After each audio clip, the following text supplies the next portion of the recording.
This is Comet Picks by the Glick. Hey, I'm your host, Jason Glick. How you doing, Jason Glick? I'm all right, John. Yourself? Oh, not too bad. Hopefully we don't get washed away. We're getting rain, hooray! But hey, in California here, too much rain means people start washing out to the ocean and stuff. So Only up to a certain point. It's like, and we still need more rain after everyone washes out to the sea. yes, rain. I'm collecting it in big jars and buckets. I'm gonna sell it during the drought. Yeah, that's basically how things roll around here. That's right. Profit! So what do you have in mind for us tonight? Okay, well tonight I'm talking about someone who had a really good 2016. That would be writer Tom King. He's a guy who worked as a CIA analyst for several years and then decided to transition over to writing comics. And he's apparently really hit the ground running with a well-liked stint co-writing Grayson with Tim Seeley at DC, and then two really critically acclaimed series, The Vision over at Marvel and The Omega Men with DC. It's like, and now he's currently writing Batman and which is basically the flagship of the DCU. It's like, and so you basically think here's a guy who is like, basically is kind of the next big thing. And so, when you get someone with that kind of level of critical acclaim, I figured, well, I gotta check him out. Like as being a reviewer, like of comics and all. And it's like, well, anyone who listened to my podcast last week probably noticed that I didn't include any series from King either on my best of list or on my abbreviated worst of list. Well, King, guy knows how to write a comic. That's not in argument here. I mean, he can write a solid, engaging comic right here. But as far as someone who was deserving of the widespread critical acclaim that he's received, well, that's where I got to break with everyone right here. I mean, starting with The Vision, which is basically going to be his only work for Marvel, because DC basically decided to snatch him up to an exclusive contract. He's going to be writing Batman and whatever else he wants for the next several years. But The Vision is basically picks up on a story thread from Rick Remender's last volume of Uncanny Avengers, where The Vision decided he wanted to start a family, and now he's got he's got a family. It's like he created them created his wife using a memory implant from the Scarlet Witch, and his kids from the same process as well, same amalgamated process as well.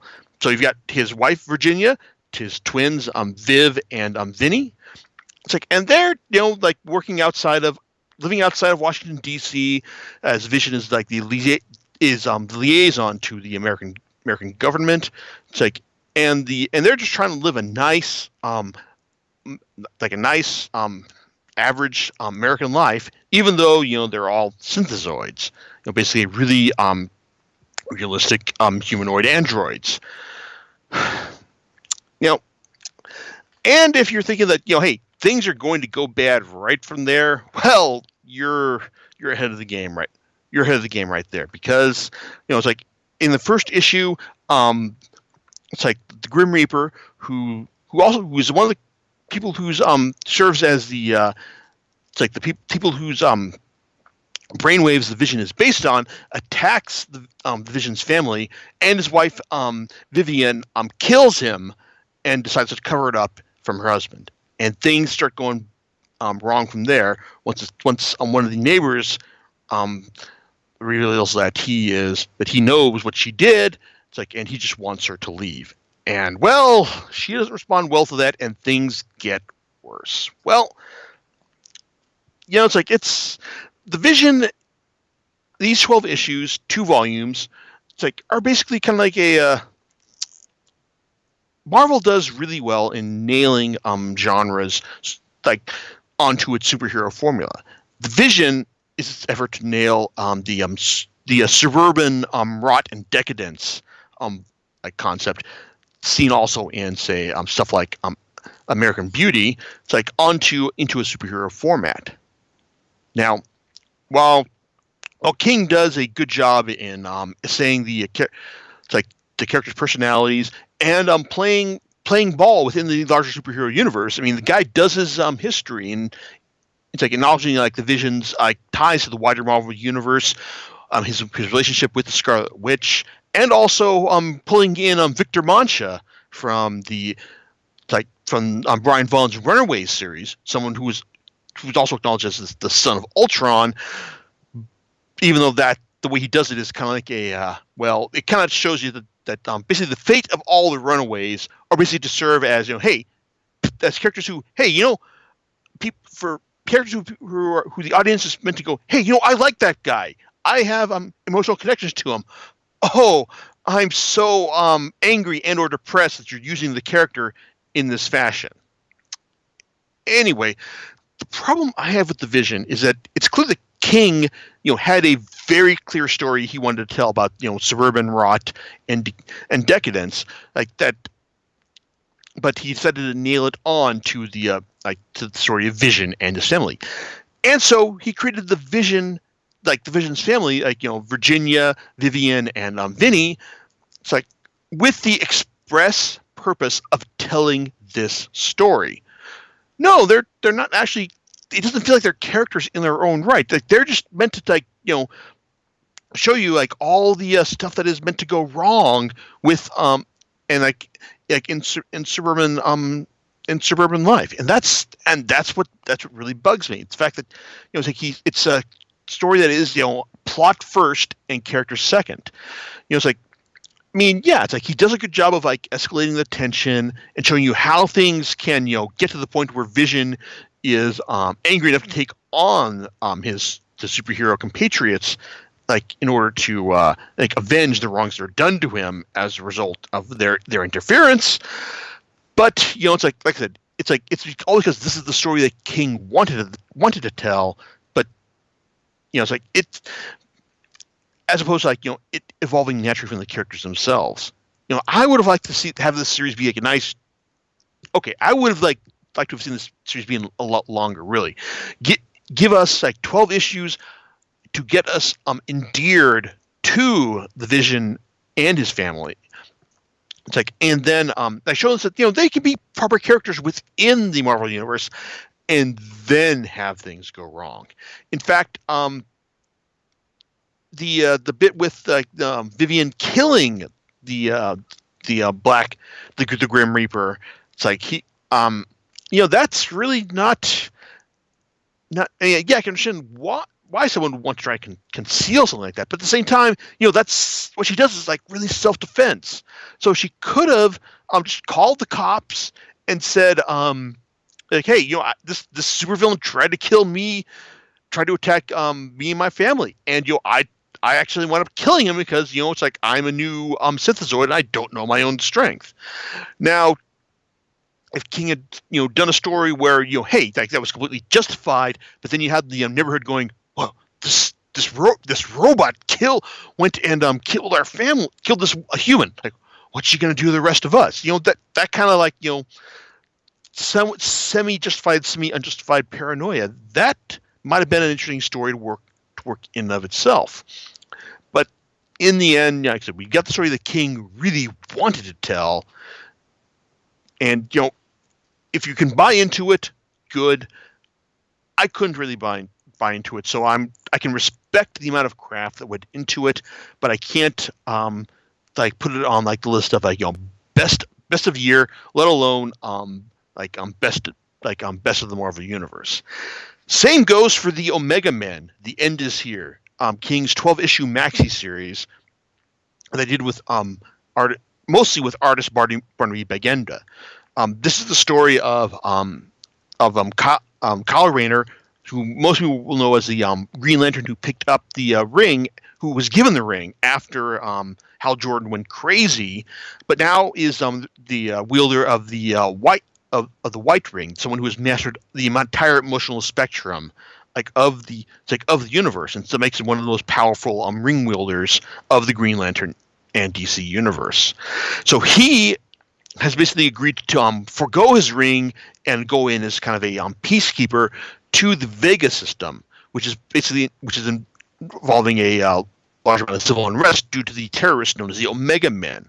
Now, the thing about the Vega system is that they are ruled over by the Citadel, and they are also responsible for producing the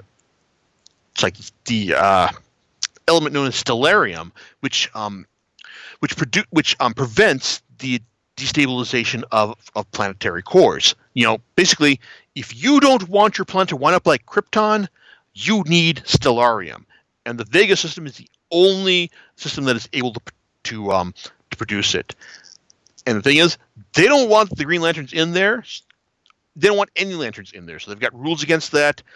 But they've also got these terrorists known as the Omega Men, who are causing unrest due to the harsh methods employed by the Citadel in order to keep order there. Well, the thing about the Omega Men is that it's like they're killers, they're ruthless, but they're also fighting against an equally ruthless and violent regime in the Citadel, and their leader known as the Viceroy. So basically, you've got a story that's basically letting us know that, hey, just as in real life, it's basically meant to mirror real life in the sense that all that violent these kind of violent uprisings, there's always more to it than just the center labels, being these are the terrorists, they're fighting against the government, and that they're saying, hey, maybe the terrorists are actually fighting against an unjust regime. Maybe this isn't being reported. It's that kind of thing.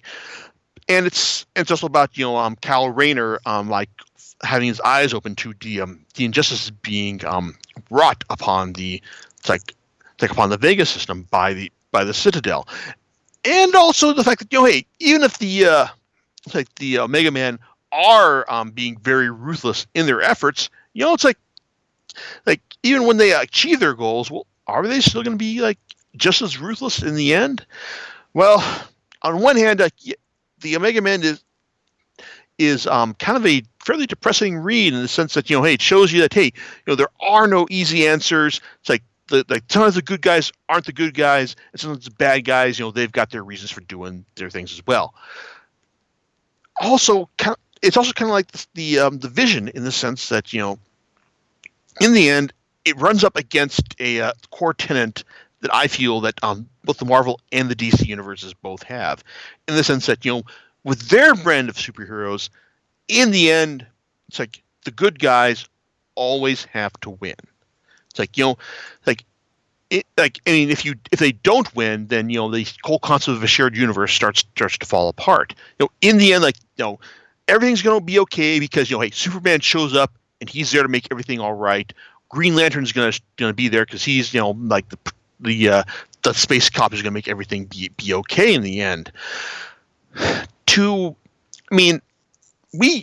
Anyone who has lived through who's aged as well as me and John knows that hey, real life is far more complex than superheroes presented as, but you still turn to superheroes to show us a nice third way, the wish fulfillment in the sense that hey, maybe the good guys and the bad guys can find a way to find some common ground and coexist. Thing is with the Omega Men is that that doesn't happen.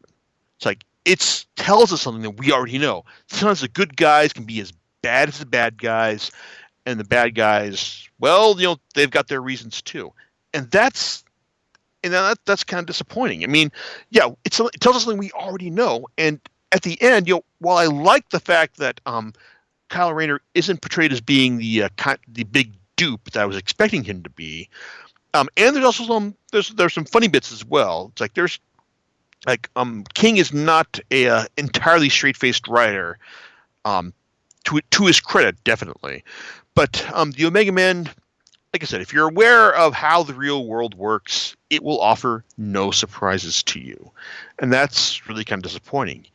Really, it's at one point, when Kyle tries to offer a third way to find a way for the good guys and the bad guys to win.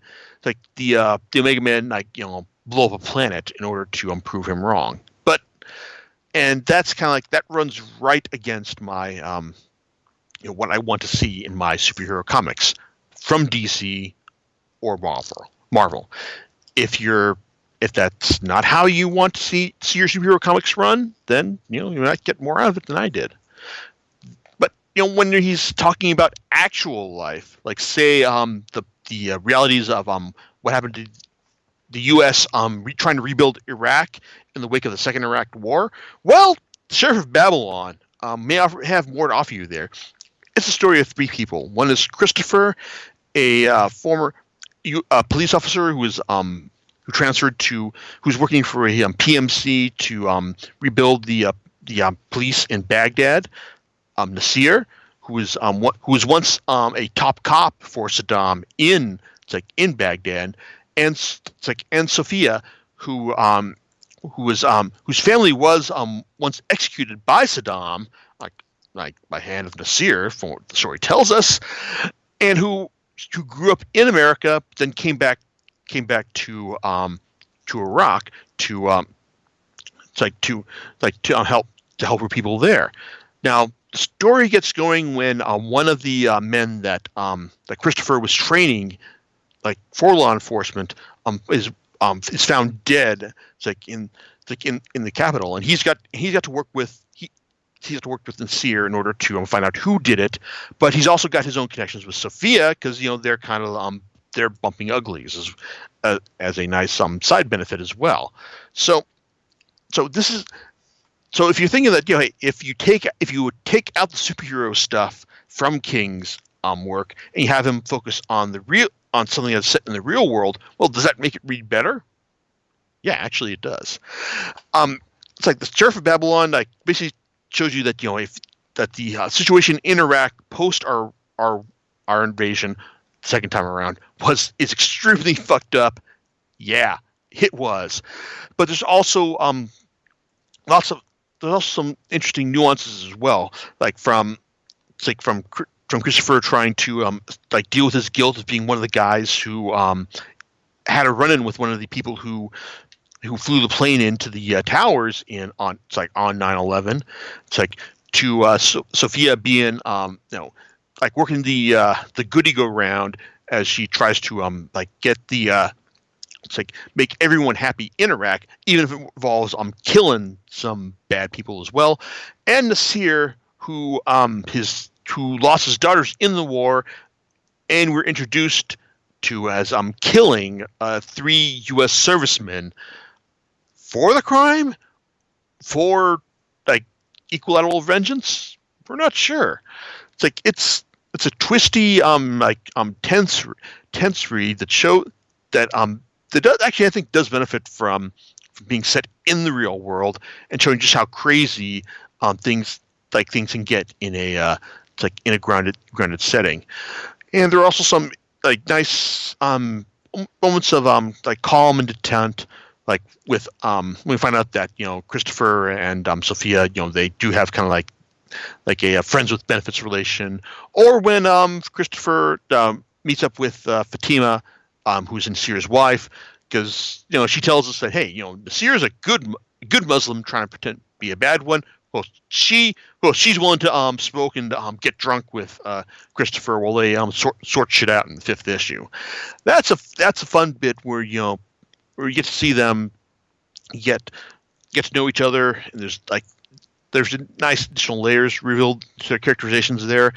And then you get to the final issue where that escalated quickly when you find out when the CIA comes knocking on Nasir's door with Christopher right there.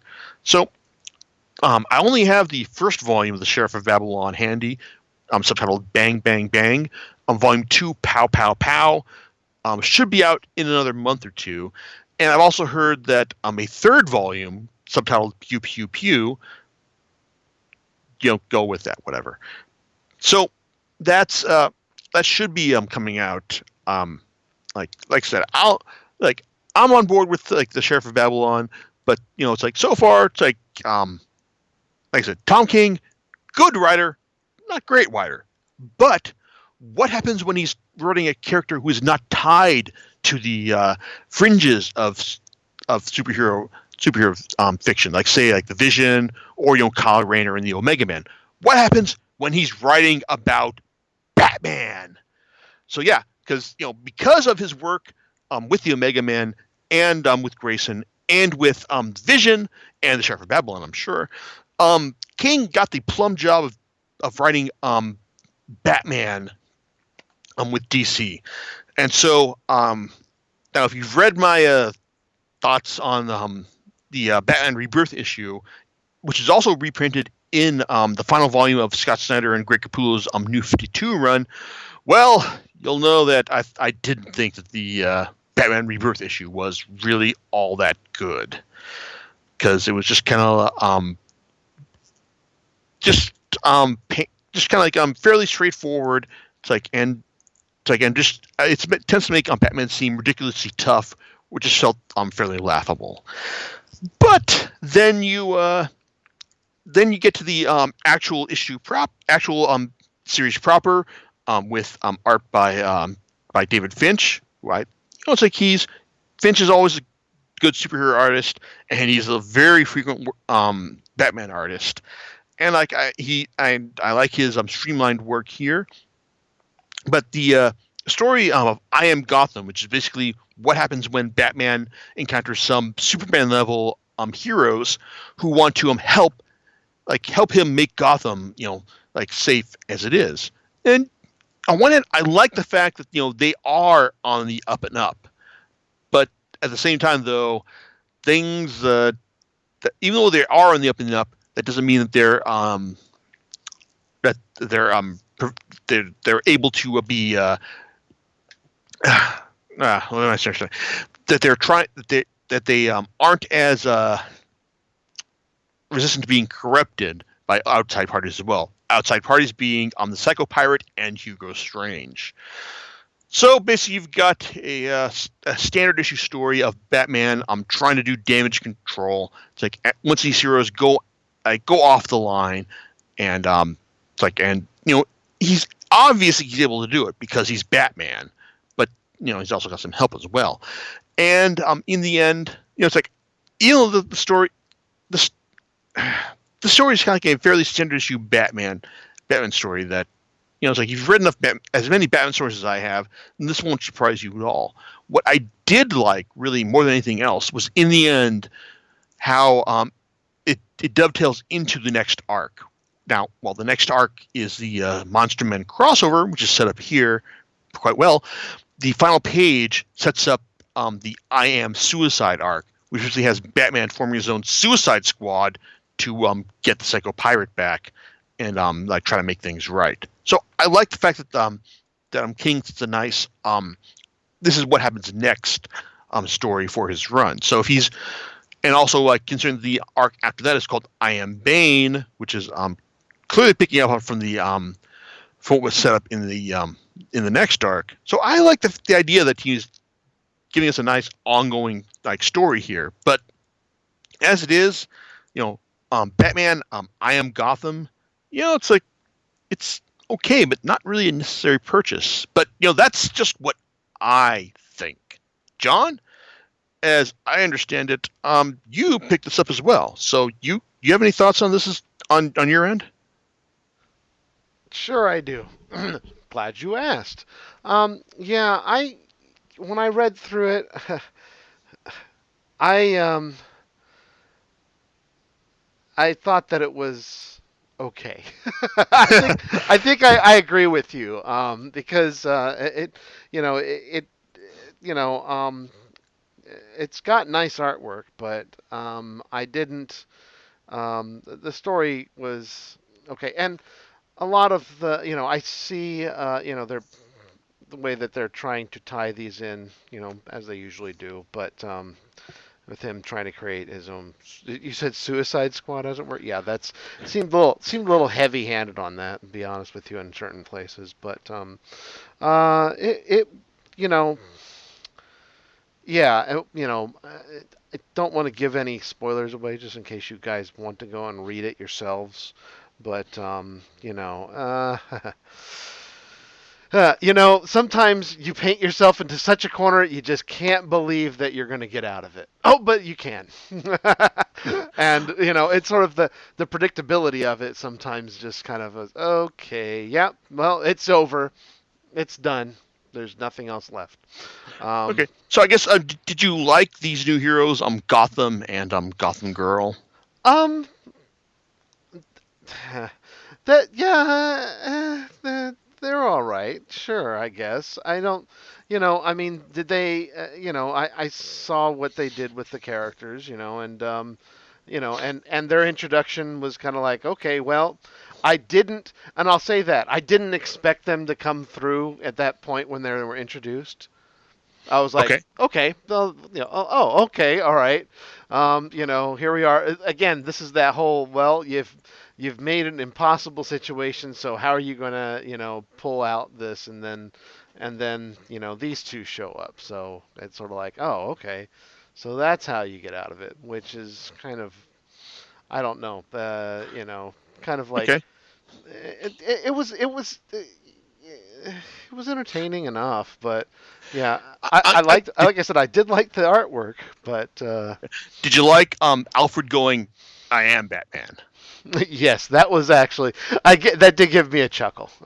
Yes, there's a couple of lines that Alfred said that actually gave me a chuckle. That was one of them. So I thought that was kind of cool. So Yeah, and I guess also someone who doesn't read like a whole lot of comics.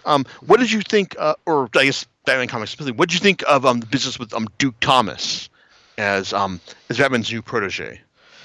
um, no opinion really. I don't have any opinion on that because I'm as I do read some things here and there, but I do not have I don't have the background that you do. I'm more of the movie kind of I kind of try to I follow more of the cinematic stuff and anything that you have reviewed before.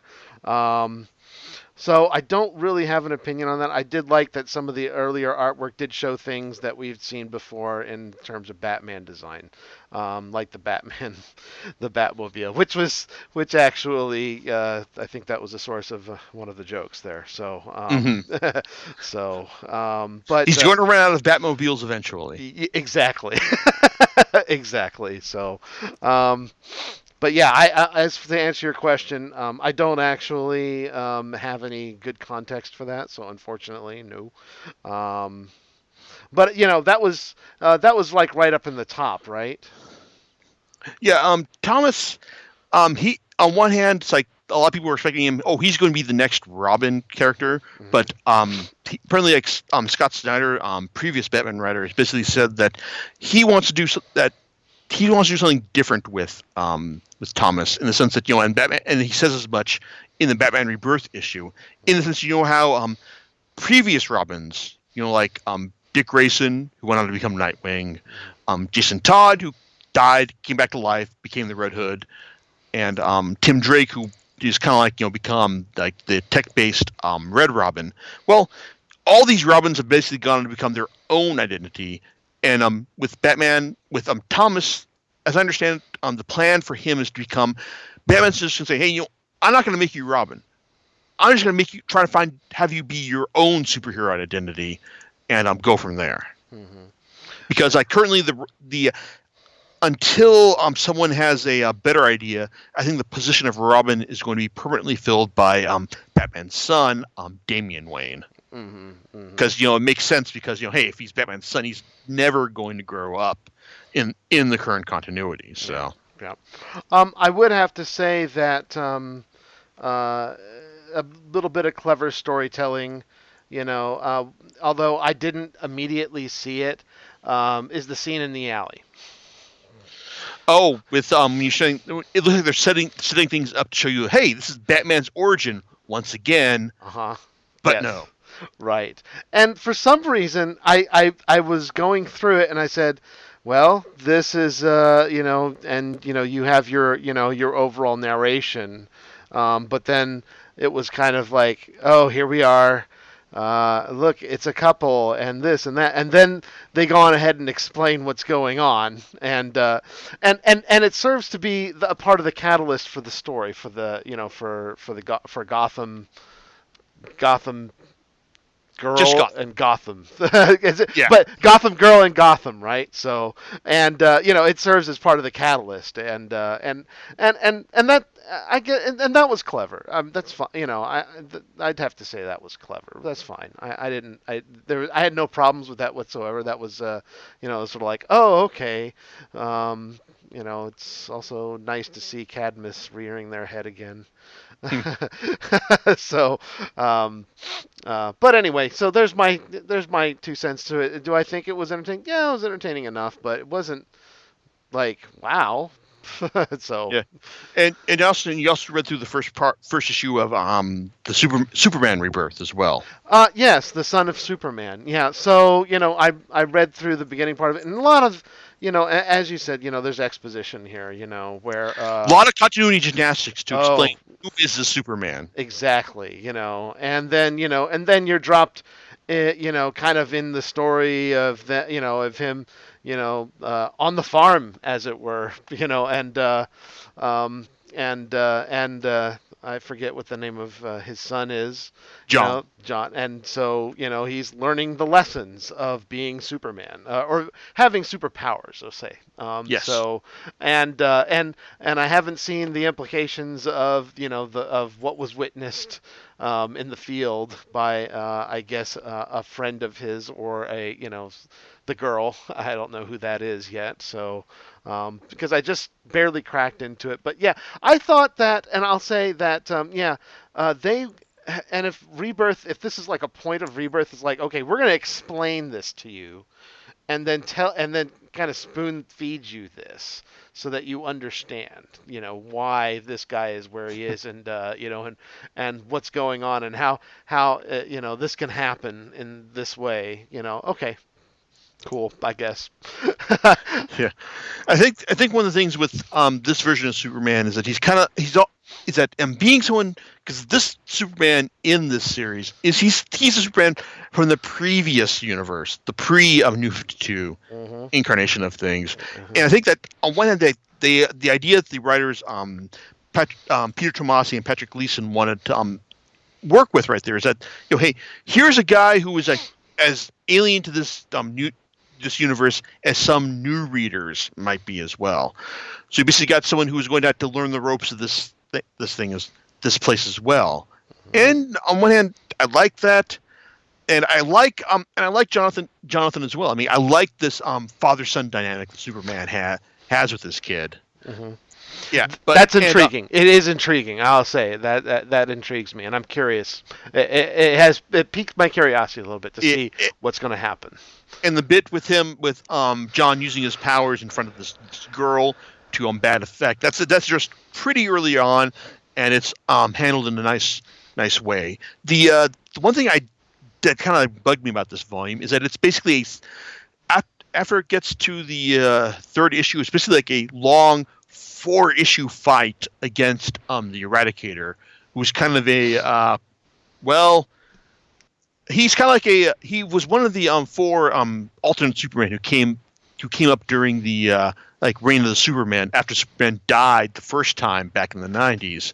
But he's basically kind of a Kryptonian Nazi in the sense that he's meant to purify and preserve everything that is Kryptonian. So basically he's out to while John is basically the son of Superman and Lois Lane. The Eradicator sees this as being, hey, you're half human, half Kryptonian. The human half has to go. So it's kind of like that's it's like he's a good bad guy in that sense, but it's like but like four issues of fighting. It's like even when Superman and John teamed to clock him one, you figured that would be it. No, that's just kicking things off. Yeah. So that's kind of annoying, but it's like it's like there are worse. But there are worse ways to. But this overall the arc of the series isn't bad, and I like really like the art from Doug Monk and Patrick Gleason and Jorge Jimenez, Gleason does a good job of like giving us a nice square jawed, clean shaven Superman, and Monk does a good. Like I love his level of his detail. It's like, and he's also good at drawing just about any crazy ass stuff the story asks of him. Even when he's asked to homage, Superman's death against Doomsday way back in the day. Yeah, it looks really, really good. By the way, I like that panel. That was very nice. Yeah. So it's like you're gonna. So I guess was what you read of Superman good enough to get you to read through the rest of it at after we're done here? Yeah, I'll be pouring through the rest of the volume. Just as I'll go through it and then see how it hits me. But yeah, absolutely. So far. Okay. But as far as buying more Batman from Tom King, your thoughts on that? Your hesitation speaks volumes.